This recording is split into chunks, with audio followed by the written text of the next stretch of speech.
இதுதான் எங்கள் வயலுக்கு போகிற வழி. மெயின் ரோடு இப்படி தான் இருக்கும். எங்கள் வீட்டிலேருந்து ஒரு 10 மினிட்ஸில் போயிடலாம். நடந்து போனால் 10 மினிட்ஸில் போயிடலாம்.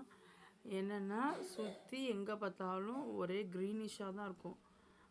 பார்க்கவே அழகாக இருக்கும். நல்ல செம்ம காற்று சூப்பராக இருக்கும். என்னது மீன் குஞ்சாயிடுச்சு. மீன் குஞ்சு தண்டி இங்கே பார்த்தீங்களா?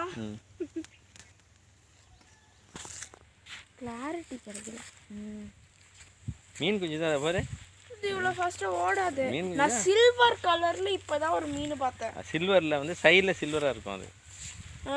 அது என்ன செய்யுது, சைடில் பார்த்தோன்னா சில்வர் கலரில் இருக்கும். கோடி கணக்கில் குட்டி வயலுக்கு வந்தாச்சு. என் பொண்ணுக்கு ரொம்ப பிடிக்கும். செம என்ஜாய்மெண்ட் தான் அவளுக்கு.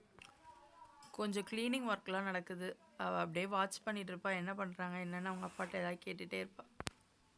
இது துவரம்பருப்பு செடி. சும்மா நாங்கள் ட்ரை பண்ணி பார்த்தோம். ஒரு 10 செடி தான் இருக்கும். அது எங்கள் வயலுக்கு செட் ஆகுமா என்னன்னு தெரில. துவரம்பருப்பு ஆக்சுவலாக என்னென்னா என் மாமா தான் பார்த்துட்டு இருந்தாங்க, மாமனார் தான் பார்த்துட்டு இருந்தாங்க. ஒரு 3 இயர்ஸாக தான் நாங்கள் பார்த்துக்குறோம்.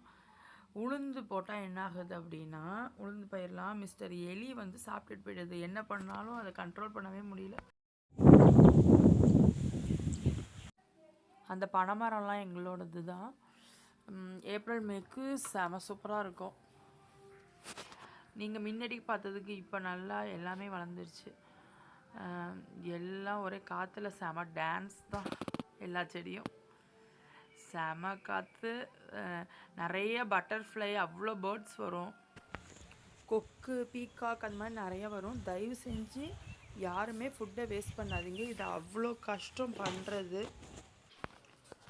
இதெல்லாம் எங்கள் வயலில் வளர்ந்ததுலாம் கத்திரிக்காய், வெண்டைக்காய், அப்புறம் புடலங்காய் எல்லாமே மருந்து போடாமல் நாங்கள் பண்ணுறது தான். என்னால் அது பறிக்கும்போது வீடியோ எடுக்க முடியல செடியை ஃபுல்லாக.